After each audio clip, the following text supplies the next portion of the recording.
जय माता दी। माँ सिद्धिदात्री आप सभी पर कृपा करें। आज नवरात्रि का अंतिम दिन है। आज है महानवमी और नवमी के दिन माँ दुर्गा के अंतिम स्वरूप माँ सिद्धिदात्री की पूजा की जाती है।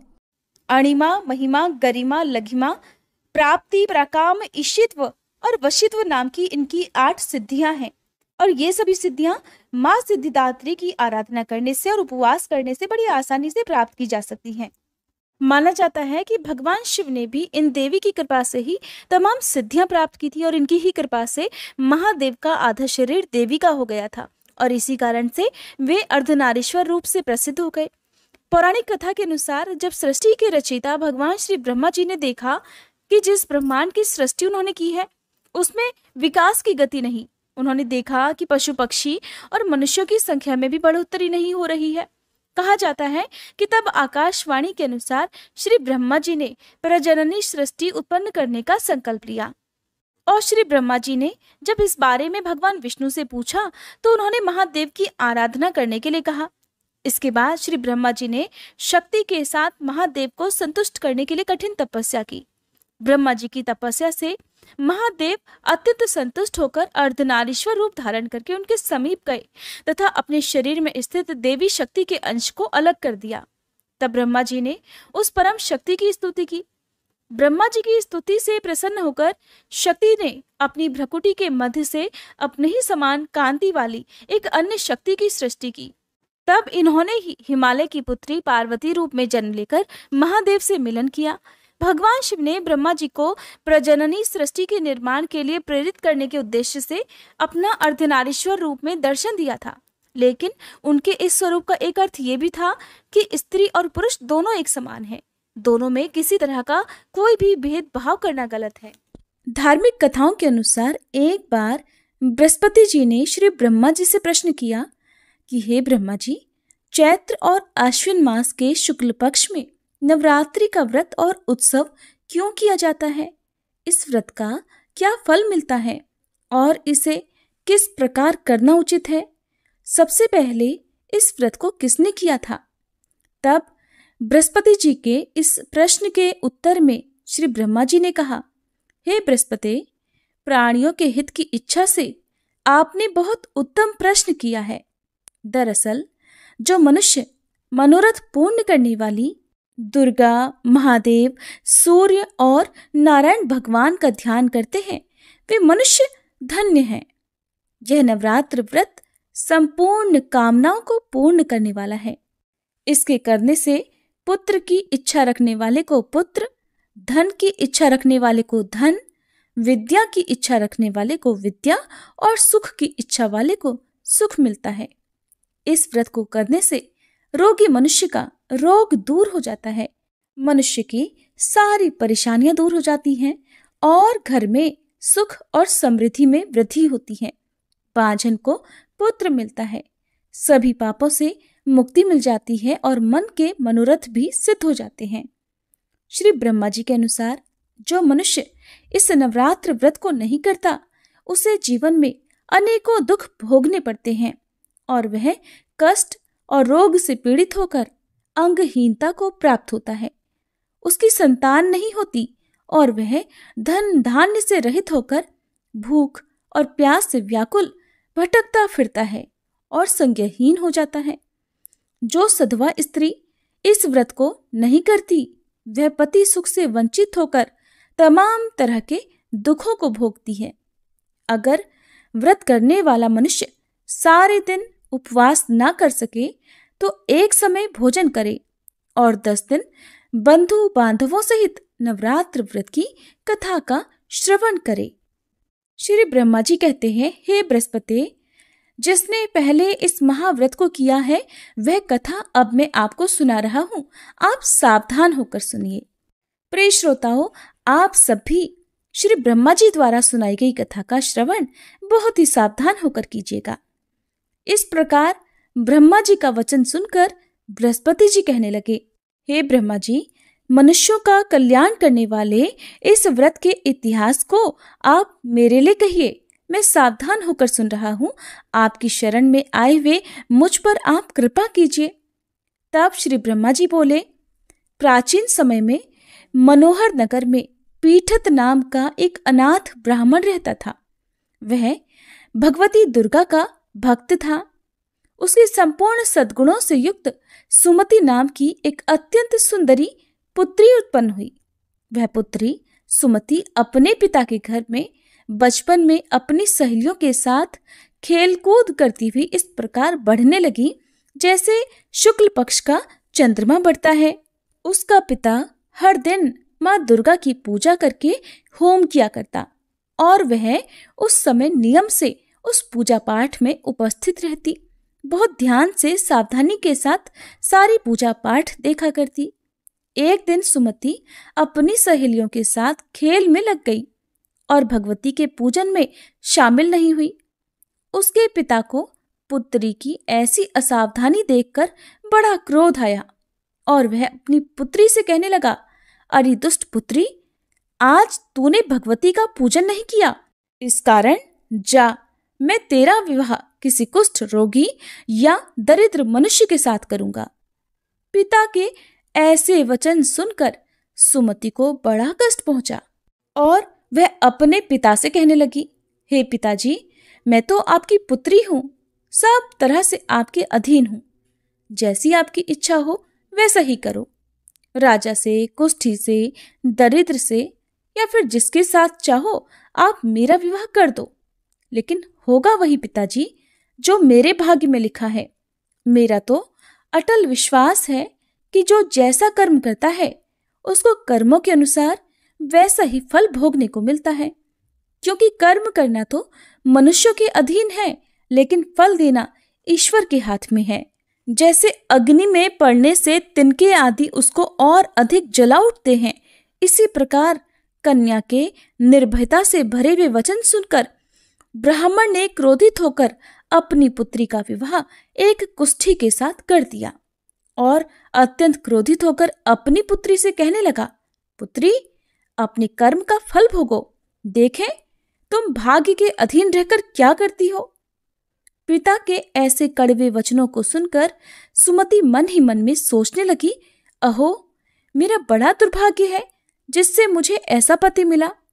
इस तरह अपने दुख का विचार करती हुई वह कन्या अपने पति के साथ घोर वन में चली गई और डरावने कुशायुक्त उस भीषण वन में उन्होंने वह रात बड़े कष्ट से बिताई।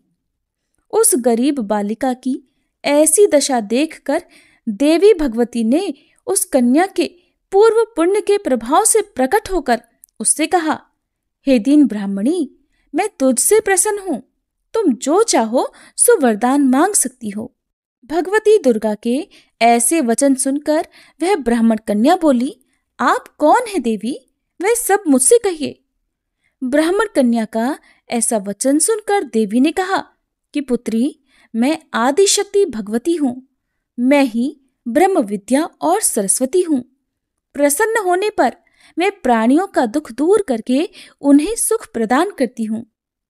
हे पुत्री, मैं तुझ पर तेरे पूर्व जन्म के पुण्य के प्रभाव से प्रसन्न हुई हूं। तुम्हारे पूर्व जन्म का वृतांत भी सुनाती हूं, ध्यान पूर्वक सुनो। तुम अपने पूर्व जन्म में एक भील की पत्नी थी और अति पतिव्रता थी। एक दिन तुम्हारे पति निषाद ने चोरी की। चोरी करने के कारण तुम दोनों को सिपाहियों ने पकड़ लिया और ले जाकर कारागार में कैद कर दिया। उन लोगों ने तुम्हें और तुम्हारे पति को भोजन भी नहीं दिया। इस प्रकार नवरात्रि के 9 दिन तक तुमने न तो कुछ खाया और न जल ही पिया। इस प्रकार 9 दिन तक तुमसे नवरात्र का व्रत हो गया। हे पुत्री, उन दिनों जो तुमसे व्रत हुआ, उसी व्रत के प्रभाव से प्रसन्न होकर मैं अब तुम्हें मनोवांछित वर देती हूँ। तुम्हारी जो इच्छा हो सो मांगो। इस प्रकार भगवती दुर्गा के वचन सुनकर वह ब्राह्मण कन्या बोली, देवी, अगर आप मुझ पर प्रसन्न हैं तो हे दुर्गे भवानी, मैं आपको प्रणाम करती हूँ। आप कृपा करके मेरे पति का कोढ़ दूर कर दीजिए। देवी कहने लगी, पुत्री, उस समय तुमने जो व्रत किया था, उस व्रत का 1 दिन का पुण्य पति का कोढ़ दूर करने के लिए अर्पित कर दो। उस पुण्य के प्रभाव से तुम्हारा पति कोढ़ से मुक्त हो जाएगा। श्री ब्रह्मा जी बोले, हे बृहस्पति, इस प्रकार देवी के वचन सुनकर वह ब्राह्मण कन्या बहुत प्रसन्न हुई और पति को निरोग करने की इच्छा से जब उसने तथास्तु कहा, तब उसके पति का शरीर देवी भगवती की कृपा से कुष्ठ रोग से रहित होकर अत्यंत सुंदर और कांतिवान हो गया। अब वह ब्राह्मण कन्या पति की सुंदर देह को देखकर देवी भगवती की स्तुति करने लगी। हे दुर्गे, आप दुर्गति को दूर करने वाली, तीनों लोकों का संताप हरने वाली, समस्त दुखों को दूर करने वाली, रोगी मनुष्य को निरोग करने वाली, प्रसन्न होकर मनोवांछित वर देने वाली और दुष्टों का नाश करने वाली जगत की माता हो। हे अम्बे, मुझ निरपराध अबला को मेरे पिता ने कुष्ठी मनुष्य के साथ विवाह करके घर से निकाल दिया। पिता से तिरस्कृत निर्जन वन में अब मैं विचर रही हूँ। आपने ही मेरा इस विपदा से उद्धार किया है। हे देवी, मैं आपको प्रणाम करती हूँ, आप मेरी रक्षा कीजिए। ब्रह्मा जी बोले, हे बृहस्पति, उस ब्राह्मणी की ऐसी स्तुति सुनकर देवी भगवती अत्यंत प्रसन्न हुई और उस ब्राह्मणी से कहने लगी, हे ब्राह्मणी, तेरे उदालय नामक अति बुद्धिमान, धनवान, कीर्तिवान और जितेंद्रिय पुत्र बहुत जल्दी उत्पन्न होगा। ऐसा वर प्रदान कर देवी ने ब्राह्मणी से फिर कहा कि हे ब्राह्मणी, और जो कुछ तेरी इच्छा हो वो भी मांग ले। भगवती दुर्गा का ऐसा वचन सुनकर सुमति कहने लगी, हे अम्बे माँ, अगर आप मुझ पर प्रसन्न हैं तो कृपा कर मुझे नवरात्र व्रत की विधि और उसके फल का विस्तार से वर्णन कीजिए। इस प्रकार ब्राह्मणी के वचन सुनकर देवी दुर्गा कहने लगी, हे ब्राह्मणी, मैं तुम्हें समस्त पापों को दूर करने वाले नवरात्र व्रत की विधि बतलाती हूँ, जिसको सुनने से मोक्ष की प्राप्ति हो जाती है। आश्विन मास के शुक्ल पक्ष की प्रतिपदा से लेकर 9 दिन तक विधि पूर्वक व्रत करे। अगर दिन भर का व्रत ना कर सके तो एक समय भोजन करे।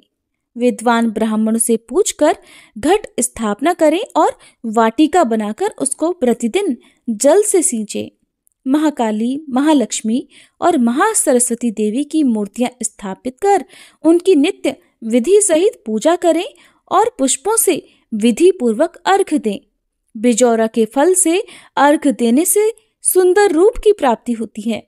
जायफल से अर्घ देने से कीर्ति, दाख से अर्घ देने पर कार्य की सिद्धि होती है। आंवले से अर्घ देने से सुख की प्राप्ति और केले से अर्घ देने से आभूषणों की प्राप्ति होती है। इस प्रकार पुष्पों और फलों से अर्घ देकर व्रत समाप्त होने पर 9वें दिन यथाविधि हवन करें। खांड, घी, गेहूं, शहद, जौ, तिल, बेल, नारियल, दाख और कदम्ब आदि से हवन करें। गेहूं से होम करने से श्री लक्ष्मी की प्राप्ति होती है। खीर और चंपा के पुष्पों से धन की और बेल पत्रों से तेज और सुख की प्राप्ति होती है। आंवले से कीर्ति की और केले से पुत्र की, कमल से यश मान सम्मान की और दाखों से संपदा की प्राप्ति होती है। खांड, घी, नारियल, शहद, जौ और तिल तथा फलों से होम करने से मनोवांछित वस्तु की प्राप्ति होती है। व्रत करने वाला मनुष्य इस विधि विधान से होम करके ब्राह्मण को अत्यंत नम्रता के साथ प्रणाम करे और यज्ञ की सिद्धि के लिए उसे दक्षिणा दे। इस प्रकार बताई हुई विधि के अनुसार जो भी मनुष्य व्रत करता है उसके सारे मनोरथ पूर्ण हो जाते हैं, इसमें बिल्कुल भी संदेह नहीं। इन 9 दिनों में जो कुछ दान आदि दिया जाता है उसका करोड़ों गुना फल मिलता है। इस नवरात्र व्रत करने से अश्वमेध यज्ञ का फल मिलता है। हे ब्राह्मणी, इस संपूर्ण कामनाओं को पूर्ण करने वाले उत्तम व्रत को तीर्थ, मंदिर या फिर घर में ही विधि के अनुसार करें। श्री ब्रह्मा जी बोले, हे बृहस्पति, इस प्रकार ब्राह्मणी को व्रत की विधि और फल बताकर देवी भगवती अंतर्ध्यान हो गईं। जो मनुष्य या स्त्री इस व्रत को भक्ति पूर्वक करती है या करता है, वह इस लोक में सुख प्राप्त कर अंत में दुर्लभ मोक्ष को प्राप्त हो जाता है। हे बृहस्पति, यह इस दुर्लभ व्रत का महात्म्य है जो मैंने आपको बतलाया है। ये सुनकर बृहस्पति जी आनंद से प्रफुल्लित होकर श्री ब्रह्मा जी से बोले, हे ब्रह्मा जी, आपने मुझ पर अति कृपा की, जो मुझे नवरात्र व्रत का महात्म्य सुनाया। ब्रह्मा जी बोले कि हे बृहस्पति, यह देवी भगवती शक्ति संपूर्ण लोकों का पालन करने वाली हैं। इन महादेवी के प्रभाव को कौन जान सकता है? प्रेम से बोलिए देवी दुर्गा की जय। अब जानिए माँ सिद्धिदात्री के विशेष पूजन मंत्रों और आरती के बारे में। माँ का पूजन मंत्र है ओम देवी सिद्धिदात्रे नमः। सिद्ध गंधर्व यक्षाद्यैर सुरैरम रैरपि सेव्यमाना सदा भूयात सिद्धिदा सिद्धिदायिनी। माँ का स्तुति मंत्र या देवी सर्वभूतेषु माँ सिद्धिदात्री रूपेण संस्थिता नमस्तस्यै नमस्तस्यै नमस्तस्यै नमो नमः। अब सुनिए माँ सिद्धिदात्री की आरती। ओम जयति जय सिद्धिदात्री, मैया जयति जय सिद्धिदात्री। हम भक्तों की मैया तुम हो महतारी। ओम जयति जय सिद्धिदात्री, अष्ट सिद्धि देने वाली तुम हो जग की माता। तुमसे कुछ न असंभव, सब तुमसे आता। ओम जयति जय सिद्धिदात्री, ऋषि मुनि देव योगी नर गुण गान करे। दुष्टों को माँ मारे, भक्तों का कल्याण करे। ओम जयति जय सिद्धिदात्री, जग में अनुपम महिमा दुख दारिद्र मिटे। दया तुम्हारी मैया सुख समृद्धि बरसे।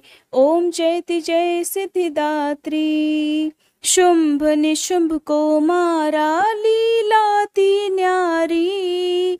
अपनी दास बनाओ भोले की प्यारी। ओम जयति जय सिद्धिदात्री, शंख चक्र गदा और पुष्प कमल सोहे।